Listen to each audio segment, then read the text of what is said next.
This podcast is a collaboration between Costard and Touchstone Productions and the Dads from the Crypt podcast. Sit. What do I owe this extreme pleasure, sir? Anything wrong, sir?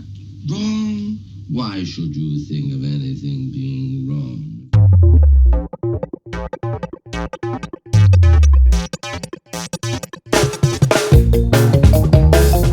Hello and welcome to another episode of the How Not to Make a Movie podcast.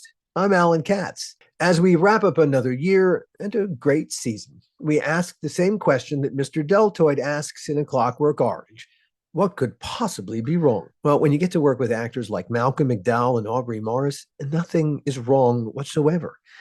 You know, Gil and I have said many times on this podcast that one of the great thrills of doing Tales from the Crypt was that we got to work with the most amazing actors on our little TV show. Pinch me moments abounded. I was a student of film growing up. Clockwork Orange was a seminal moment in my own understanding of cinema and what you could do with it. To get to work with the actors who were in A Clockwork Orange, that would have seemed impossible when I was younger. It still seems kind of far-fetched now. And yet it happened. Pinch me. Both Aubrey Morris, Mr. Deltoid, and Malcolm McDowell, Alex, are Tales from the Crypt alumna.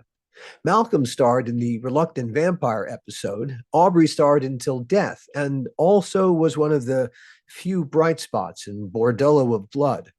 Alas, Aubrey is no longer with us, but Malcolm is doing just fine. He sat in with us on episode 33 and told some amazing stories, especially about making Caligula, another prime example of how not to make a movie, or porn for that matter. You know, the film was a total fuck-up. But I kept saying to Gore, well... That's novelist Gore Vidal, the screenplay's author. You know, you took your name off it. I'm now stuck having to do it. He didn't give back the money, did he?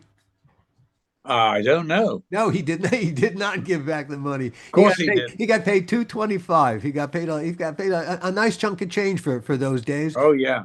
And he, hey man, I know. how ashamed are you really? The casting became an issue. Maria Schneider, and she just passed away recently, unfortunately. A terrific actor. Yeah. She was supposed to play Drusilla. She quit while filming her first sex scene, right in the middle of working with you. No, she never got. She never got that far? No. She got as far as a costume fitting and coming up to do a little rehearsal. Oh, the stories people tell. Good God, it was nothing like that. Go carry on, please. Good. She went down to the seamstress, and you know, we had Danilo Donati, one of the great designers of all time. He did all Fellini's movies. A genius. Such talented people on this He project. did the costumes and the sets. And, you know, the costumes were literally one stitch here, one stitch there. That was it. Open, and you wore a diaper underneath it. She went down to the seamstress and had them sew up the sides of the dress so that sure. The scene was me fondling her breast because, you know, I'm her brother, basically. And to be fondling her breast to a modern audience is sort of outrageous. But of course, in Caligula's time, it was quite normal. Yeah. They were the only people you could trust with your family. And that's basically who you stayed with. And I tried to get into the dress, and I went, wow, how did you manage to get this? And Tinto Brass went ballistic. That's what happened. And he really lost it. When he found out what she'd done, he lost it. And she sort of went, fuck you, and he went, oh, fuck you, get off my set. And Gielgud, you got to work. Oh, with, yeah. Yeah, so you did finally get to work with John in a feature. There's a story about you and John talking about personal finances, that John was complaining about having to do movies like this. Yes, he said, my accountant, you know, I've been told I've got to cut back. And I went, oh dear, John, do you live this high lifestyle? He goes, good God, no. but I can't afford it, the taxes, you know. I said, well, where could you cut back? I mean, you've got this beautiful house. He went, oh, yes, so I can't leave the house. And I said, and what about you've got this lovely Rolls Royce and a chauffeur? And he goes, I couldn't possibly do without my Rolls. And I went, well, I think that's what they're talking about when they say cut back. He said, well, they're not paying me very much per diem. And I hear you have a villa. I went, well, I do. And I tell you, I'd love to share it with you. You can have a whole wing of it. He said, oh, so nice. Thank you so much. And he came and stayed with me for 2 weeks. And it was adorable. Huh. I had a wonderful time with him. I adored him. He regaled us all these stories. And, you know, everything was, he was telling me about him and Larry when they did Romeo and Juliet, you know, and they alternated the parts of Romeo and Laertes. And I'm not Laertes, Mercutio. Mercutio, yeah. Yeah. And he'd always say, Larry was far better than me. He was much more athletic, you know. I just had the voice. And I went, yeah, but what a voice. He said, well, Larry's is a pretty good voice too, but he was so much more athletic, you know. And he'd always sort of... There's something funny about Gielgud saying, I just have the voice. Yeah, I just had the voice, a voice. Okay. If that's how you see yourself, okay. At the time, the top tax rate in England was 83%, so it was pretty brutal to people making the kind of money that you guys were making. And I bumped into Gielgud on 3rd Avenue. He was shooting Arthur. I didn't even know, you know. And he said, oh, Malcolm, have you seen the film? And I went, no, John, I haven't. He said, oh, frightfully good. I've seen it 3 times, and I paid twice. Yeah. What? Yeah. He saw it 3 times and paid twice. And then somebody must have got to him to say, look here, it's an absolutely scandalous film. You can't go around saying you like it. So he then changed his tune and said, oh, frightful film. I don't know why I did it. Frightful. Gil and Taye Diggs worked together on House on Haunted Hill. Now, I had never met Taye before we interviewed him here, but can I tell you, I really, really like that guy. I can see why Gil loves him so much. No wonder he gave Stella back her groove. He's a really great guy. Taye talked about overcoming stage fright as a young actor. Good thing he found a few strategies, because Taye also tells a great story about acting in a soldier's play off Broadway when one night Denzel Washington, who played the same part in the movie, came to watch Taye's performance. Finally, Taye shared with us the thrill of victory when he won lip sync battle singing Madonna's Vogue. He's very good. I had been in one church play, sang in the gospel choir poorly, had crazy stage fright. But thankfully, you know, at Rochester School of the Arts, they broke me of that, at least enough to enjoy performing, and I kind of found my calling. How did they cure your stage fright? I think it was just the repetition. You know what I mean? It was, you know, but the confidence that at least you had this down in your head. Sure. Well, you know, you take classes with the same students that you're performing with and for. So you mean the repetition of, well, just the community. Sure. You know, practicing in class and then doing it on stage. And it's just, you know, I think, masters like Kobe Bryant will tell you, you know, if you do something 15,000 times, it doesn't matter if you're nervous or not. It's just muscle memory. So it was that, because I still get scared today, you know, but, you know, as long as I have enough rehearsal, it is like a muscle and you just let it do its thing. There have been times when I've been so nervous that I've gone up on lines, or, you know, there was this one play, I was in a soldier's play off Broadway, New York City. Sure. And I think Denzel Washington was in the audience, and he was in the original, or the original movie. You knew he was in the audience. Yes, of course. Okay, so it took you out of your head a little bit. 100, a lot. It took me out of my head a lot. Yeah.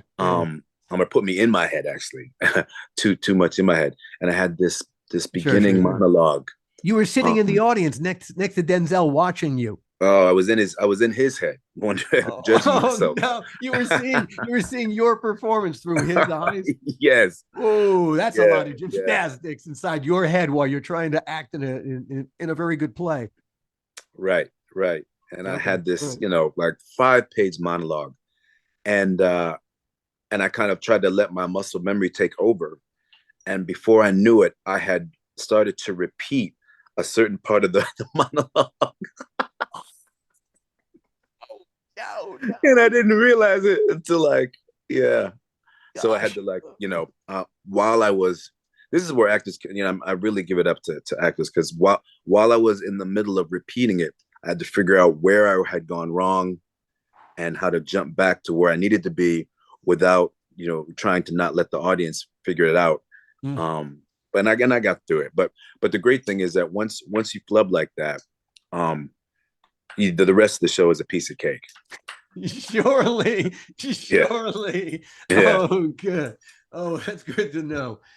They don't do these much anymore, but it was like a chemistry test on screen that they filmed. And of all times to forget my lines, I remember this one scene, sitting across from Angela Bassett, holding her hand, and I couldn't remember how the scene began. And I remember looking at her, just smiling, and she just squeezed my hand, and I could tell through, she was telling me to just be okay, just relax. Oh dear. And I remember her squeezing my hand and kind of rubbing it. And then I was able to kind of fall back into my body and start. Because, I had to do the accent. And, I wasn't very, how do I say this? I was confident when it came to my talents, but not confident as a human being. Sure. So, once she that was then. Well, it's still, I'm still going to therapy for my self-esteem these days. Well, I'm also in therapy and issues, but it feels like you're doing great, man. Just one, one guy who's wrestled with very same things, and I feel it, and I feel that struggle. God, I feel that struggle. Anyway, sorry, I gotta tell myself that most days. You're doing great, man. You're doing great. You are a 2-time winner of the lip sync battle show. Oh, right. These are just, when I found out these things about you, because having never met you before, these were just fascinating things that, acting schmacting, tell me about the lip sync battle. Oh man. Well, that's one of those shows where, you watch it and you're having so much fun that you call them and ask if you can be on it. And I did so, and I wanted to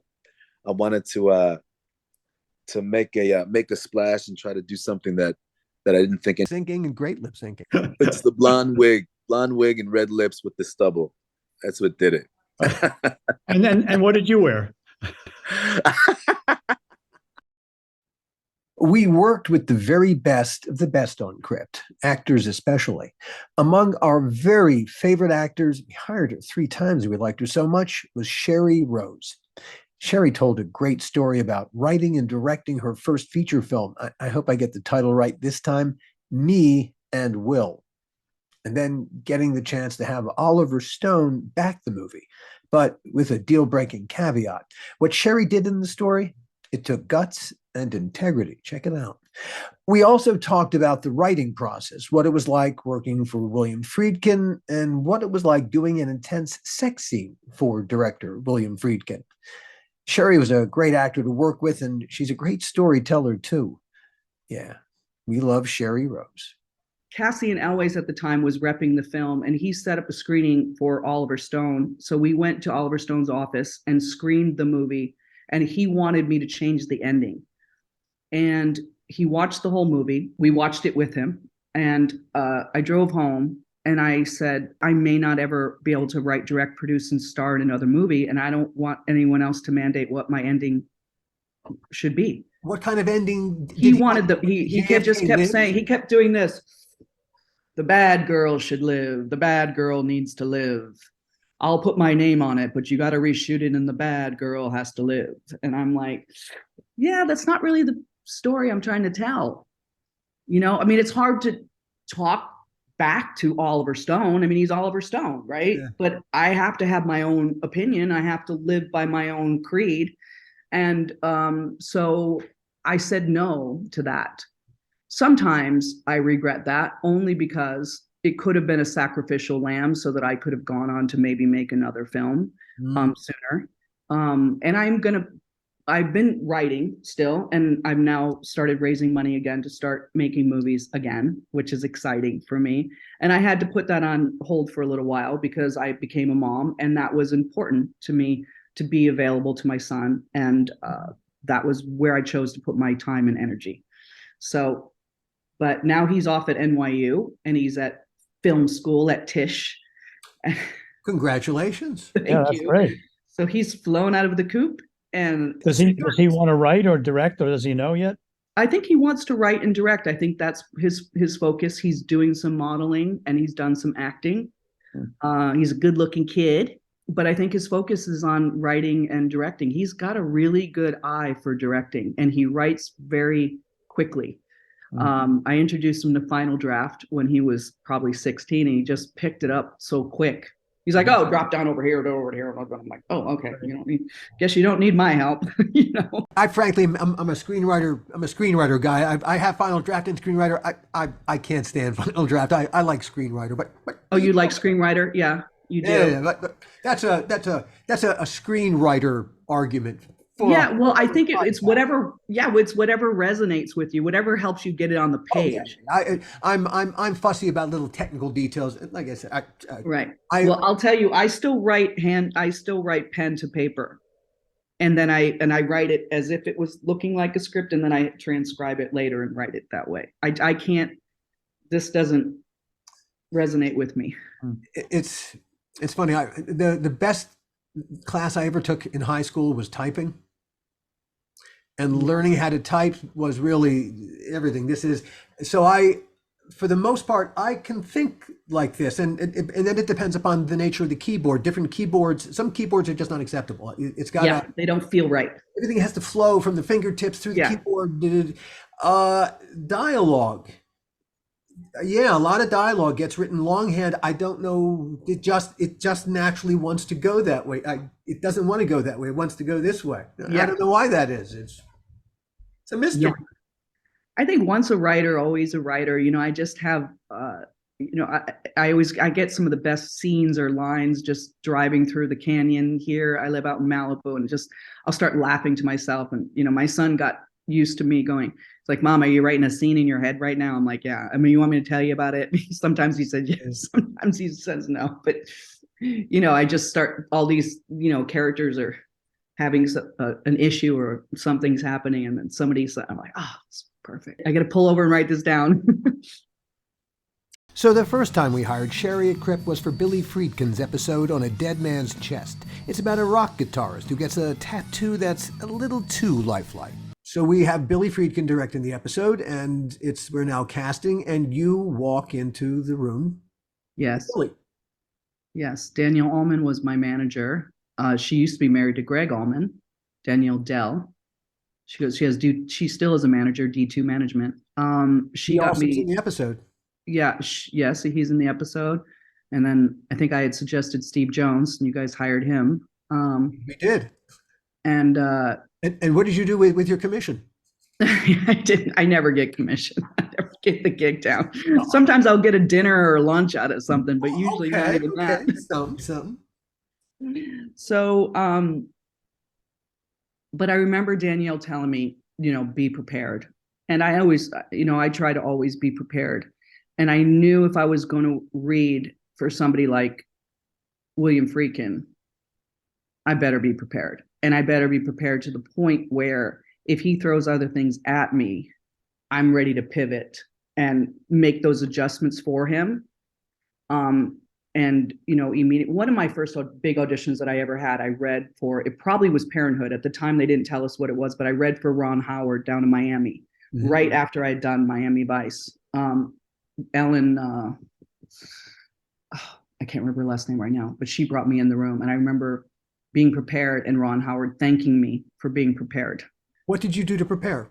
I mean, well, first of all, I just also learned the dialogue. I learned all sides of the dialogue. So even if the person reading on the other side of the camera dropped a line, I knew where to pick it up. Just that I was just, I took it seriously. I learned it, and was off script and ready to go. And then made some once choices. an A student, always an A student, eh? Yes.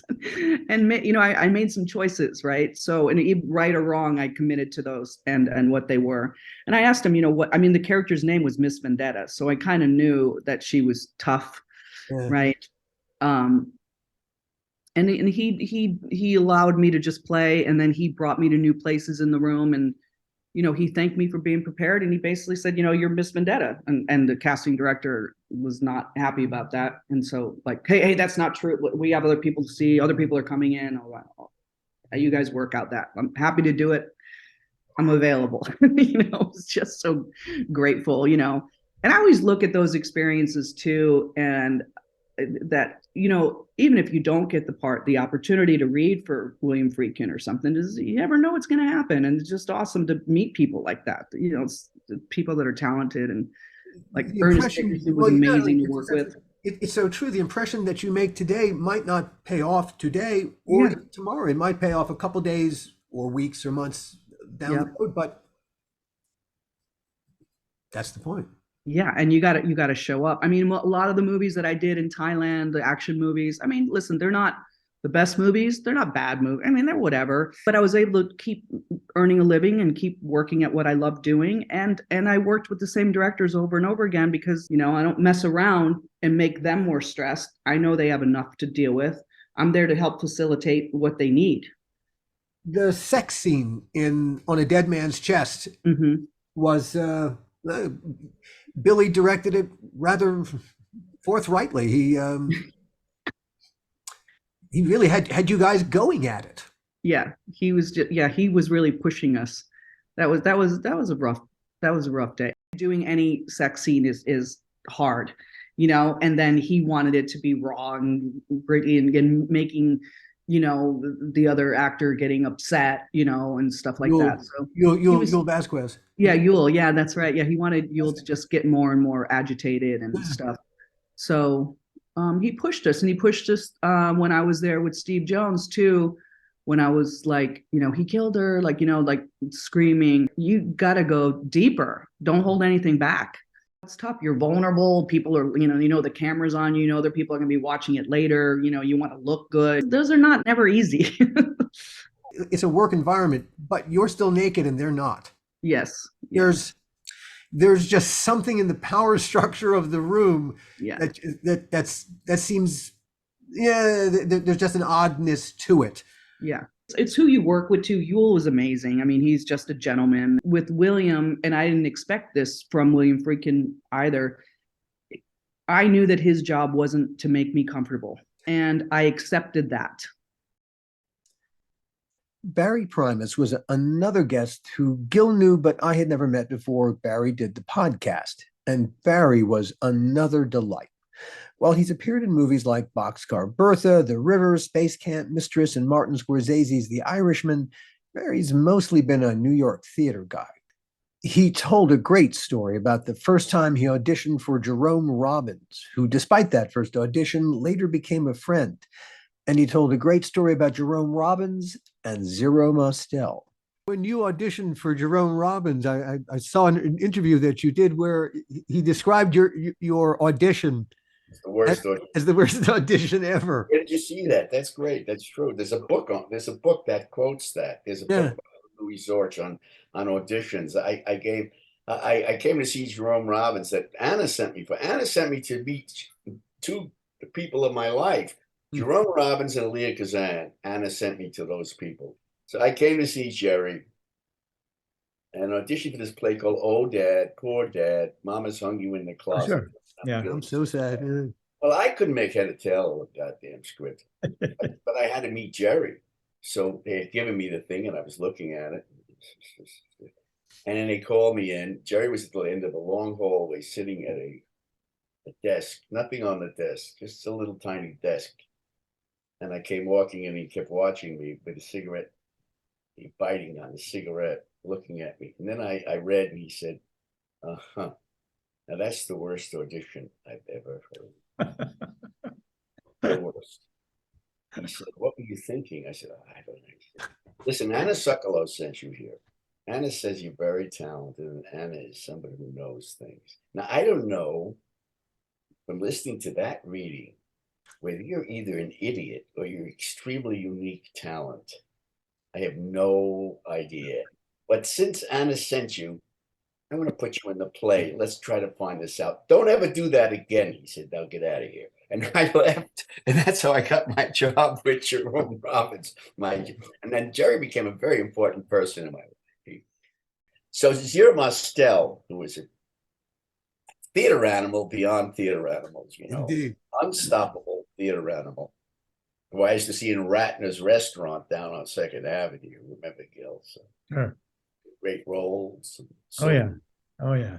Fantastic waiters who would tell you off, you know, all the time. And one time my father and I had the big menu. We were looking at it, and we looked at it for a few minutes. "What do you want?" He said, "What do you want? What do you want?" The waiter kept saying, come on, what do you want?" I said, well, what's it? I think we'll have two, Barry, right? 2 mushroom and barley soups. He said, "Big deal." Grabbed the menu and walked off. They were incredibly fantastic characters, you know. Yeah. Nobody could fire them. Nobody could hire them. You know, they just were there. That's it. You don't want it. You don't get it. You get it. You want it. Let's eat. Let's go next. You know, that's it. They're in now. But Jerry was sitting in rehearsal with me. I was alone with him in the aisle watching. And he said to Zero would put his hand. I think it was Austin Pendleton was playing the other part and was playing the part, and he hands him a bowl or something. And Jerry was supposed to take the bowl and either maybe drink out of it or put it down. So when he handed it to him, Zero put his hand in and went, "Oh, this fish!" And he did the whole thing with the fish jumping out. And Jerry said, Zero, he yelled up on the stage, "What?" Zero said, "What?" He said, "Zero, please." All right. Back. Reversed it again. Gave him the bowl, put his hand. "Zero, come on, let's move on. Let's go on." You know? No. So finally, after they let it go, they went by it. Now they had to run through the play, right? They had to run through the scene, and the scene comes up, and the guy, Austin, has the bowl in his hand. He's looking at Zero, and Zero's looking at the bowl, eyeing it, and Jerry leans forward, and Zero gets the bowl. Of course, he puts his hand, and he goes, and Jerry turns to me and he says, "Isn't he great?" The movie and TV business attracts all kinds of creative people to it beyond just actors and writers and designers and directors. A lot of people who'd otherwise be scientists end up in show business. Hollywood heyday actress Hedy Lamarr famously helped invent the technology that ultimately led to radar. That's when she wasn't acting in movies like Ecstasy, Samson and Delilah, and Algiers. People like Neil deGrasse Tyson, Carl Sagan, and Bill Nye, they all learned how to work the camera just as well as they learned astrophysics. Charlie Fleischer is in that club. His parents saw him as Dr. Fleischer. He saw himself as Roger Rabbit, plus a lot of other great voices. Gil and I saw him as Wally Enfield in Demon Knight. However you see him, one thing you can't deny, Charlie Fleischer is a very intelligent guy. Well, I'm part scientist and part artist. So the artist wakes up and says, "Wow, it's a beautiful day." And the scientist part goes, "Yes, but how does it work?" Now, when you as I said, you started in DC, and then your first, as you jumped out of the nest, your first goal was medical school. Well, I thought I was going to do that before I really entered college, just as a child growing up. And there are friends of my parents that always addressed my birthday card to Dr. Charles Fleischer. And, it's kind of a typical Jewish boy. Yeah, you should be a doctor. What are you going to do? Be an actor? What are you, crazy? So, but I always have had a love of science and scientists. And I have patented inventions. I have a paper on origin of gamma ray bursts. What was your experience working with Bob? I love Bob Zemeckis.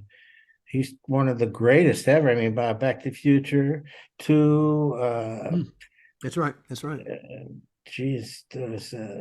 lot of different things that I work with him. Polar Express. Sure.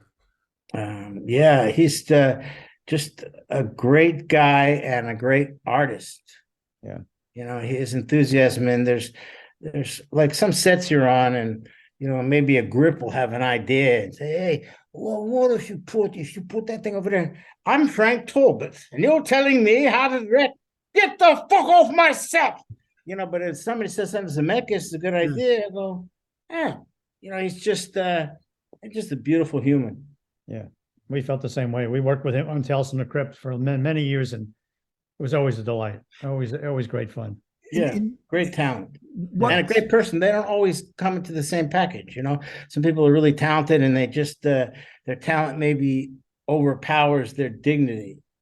What was the process like of creating because the voice really comes out of character. The thing about that makes Roger Rabbit really such a great character is that you can feel his soul. Well, and so it's the essence of any performance art, or I would say any art. Your soul is somehow transmogrified into the medium. It could be a Kandinsky painting, or a piece by Mozart, or Beethoven's second movement. Indeed, it's that transfer of soul. But it's easier said than done. Well, as is the case, it's easier sold than sold. Well, there you go. True enough. I've known Mark IVANIR socially for years and years. Alas, we haven't worked together yet.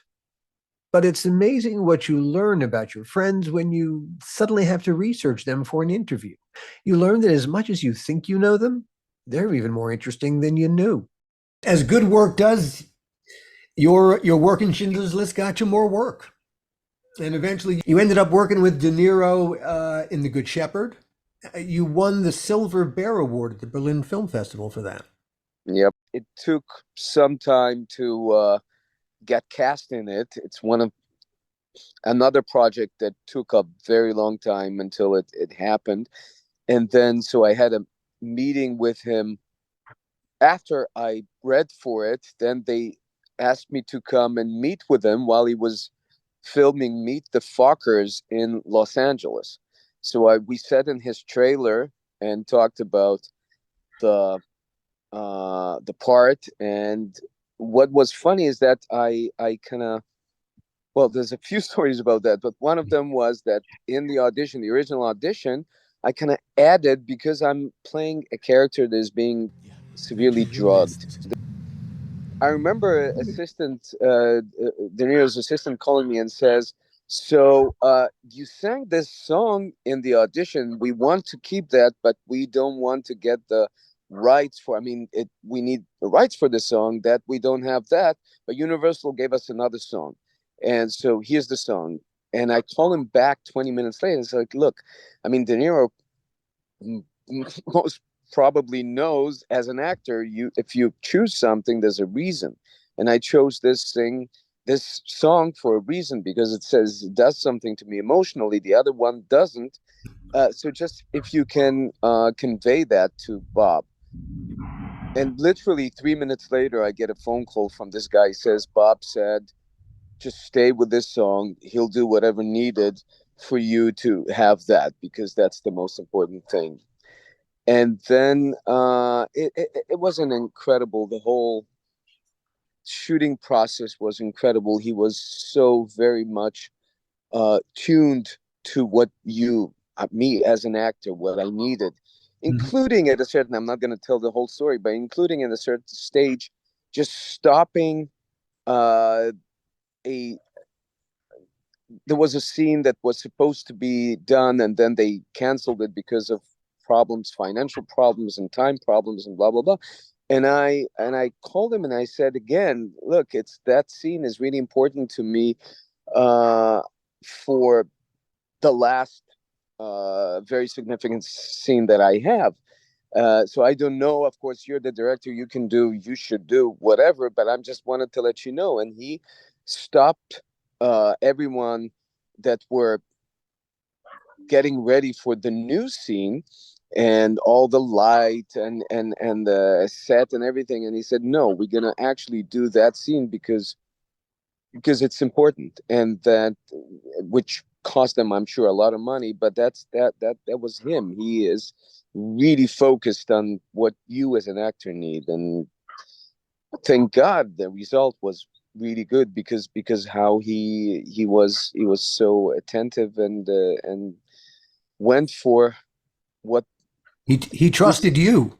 He said, yeah, we were standing in the middle of the set, me, him, and the DP, who was, if I mean, hindsight, I heard he was the producer's man, and he was representing the producer's position, and he was like, we don't need it, and it was me and him for 15 minutes talking about it, and then De Niro's like, who was silent, just looking at it, and it's like, okay, I'm gonna go with the actor. And everything stopped, and they went back, and it was beautiful. It was a beautiful, and actually, it seems like I'm gonna do. That's a bit of a. I didn't sign any NDA, but I think I might do a Netflix show with De Niro in the next couple of months. Oh, cool. We are just in negotiations for that, so that would be really exciting to get back. We haven't seen each other for what, 15 years, 14 years, something like that. You know, having experienced the joys of putting the team back together again, it's good to put the team back together again. Yeah, no, that's really exciting. You were the fourth lead in The Late Quartet opposite Philip Seymour Hoffman, Christopher Walken, and Catherine Keener. That's another terrific piece of work. That was an incredible, really incredible experience, because sitting with these three people was like going to school again, to acting school. I mean, that was what 10 years ago, and that was about 20 years after my last acting school experience.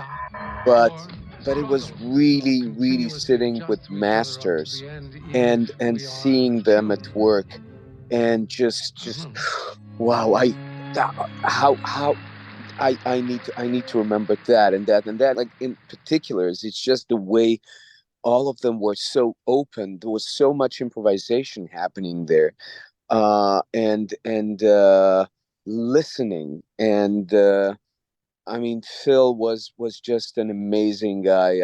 I feel so, bad about, of course, him going away. He was on the list of my best.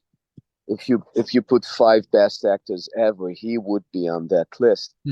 And so I feel kind of blessed being part of that event and working with these people.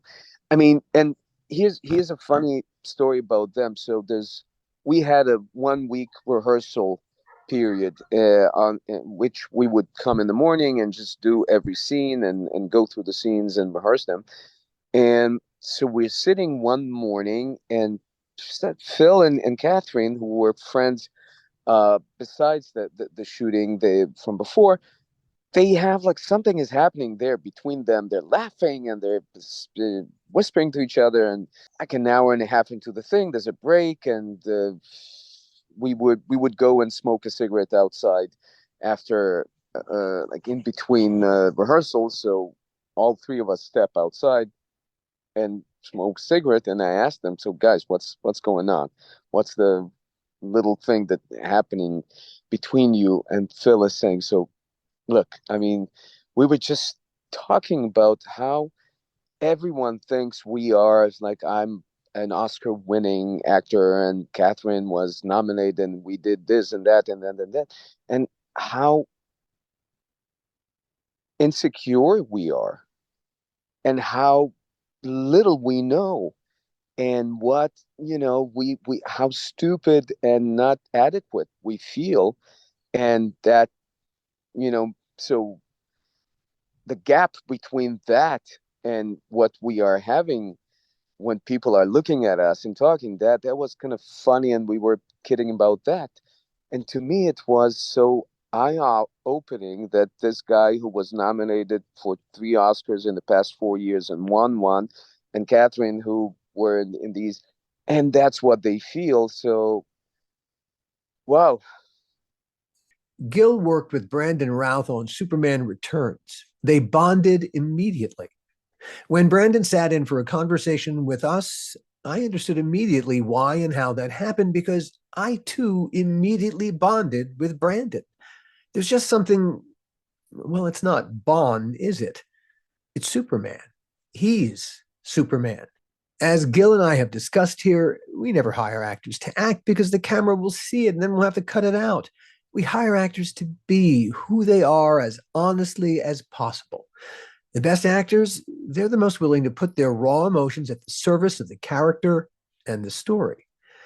For most casting to work, there has to be a lot of the character in the actor to begin with. So when you go and cast Superman, since Clark Kent is a disguise and Superman the actual character, you have to find an actor who's more than a little like Superman just by being himself. Hey, why the fuck do we keep coming back to this character?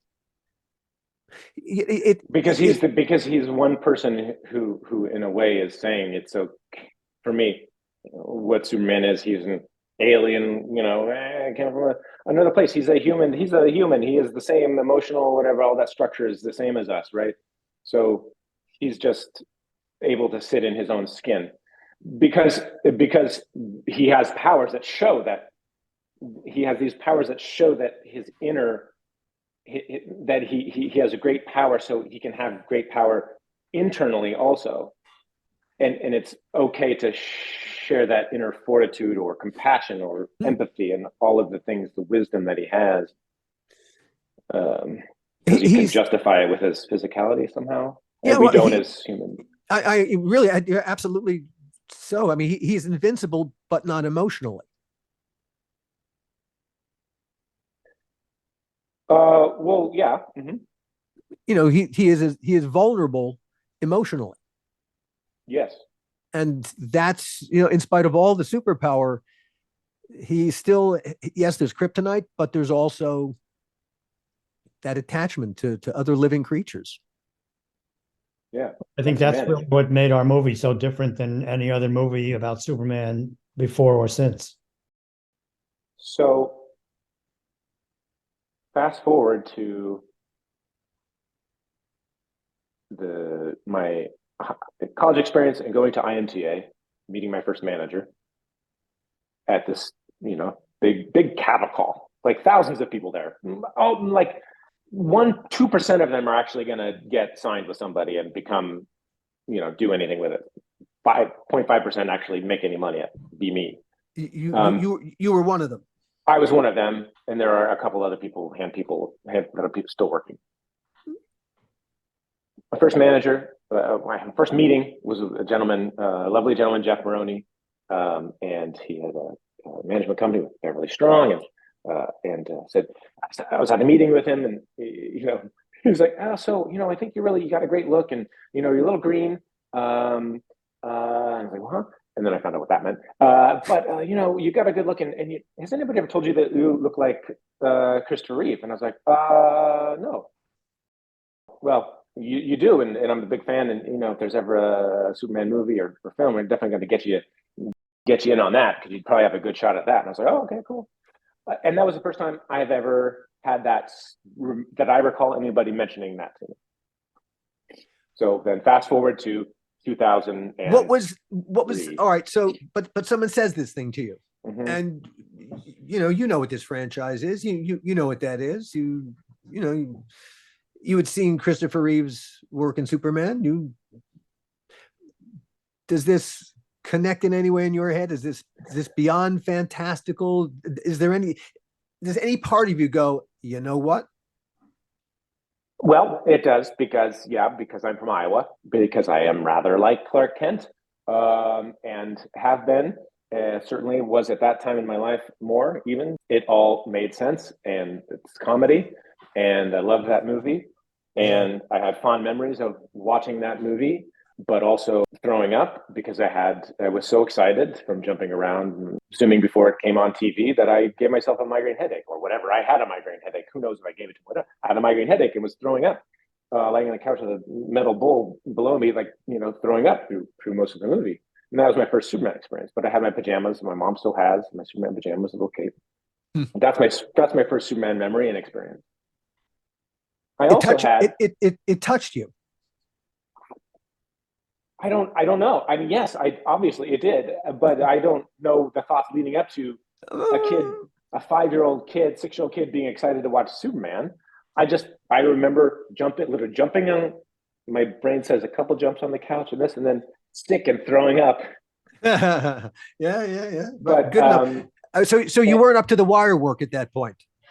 No, not yet. I also had a dream, probably around the same age. I don't know, from 6 to 8. It feels like age 6 to 9. I don't know.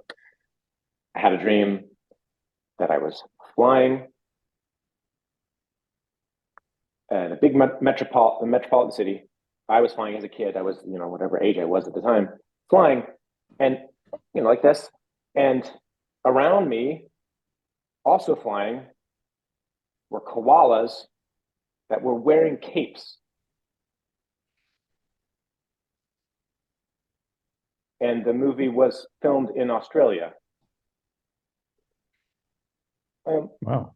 What is that? What is that? I have no idea. So putting a couple of those factors into, and my general naivete and glass half full attitude, went out to Los Angeles thinking, yeah, sure, it might happen. It could be Superman someday. Why not? Who better than I? And Bryan Singer gets the gig. He comes aboard as the director of Superman Returns, and he had seen your audition for McG. Yes. So, and that whole thing, which I will tell much more concisely, I can't. That's a whole nother podcast about this whole weirdness. I was working at Lucky Strike as a bartender. I just gotten a job there, and I dressed up for a Halloween costume because I needed to make money because I was working Halloween night, and there was like $100 prize, $100 prize for employee that dressed. And this Superman thing has kind of built for me a little bit, like it'd been like a. And so I dressed up as the picture that's kind of a famous picture, or was back in the day, of me, a Superman shirt with a suit over it, and I put a little wire in my tire and made it go back this way, and I got glasses, Clark, and I was Clark turning into Yeah. And I won the $100. It was huge. And my friend Terrence took a picture, or had a picture taken, and then he put it on his like Facebook or MySpace or whatever, Friendster or whatever it was back in the day. And that's a picture that people took and used. That was October of 2003.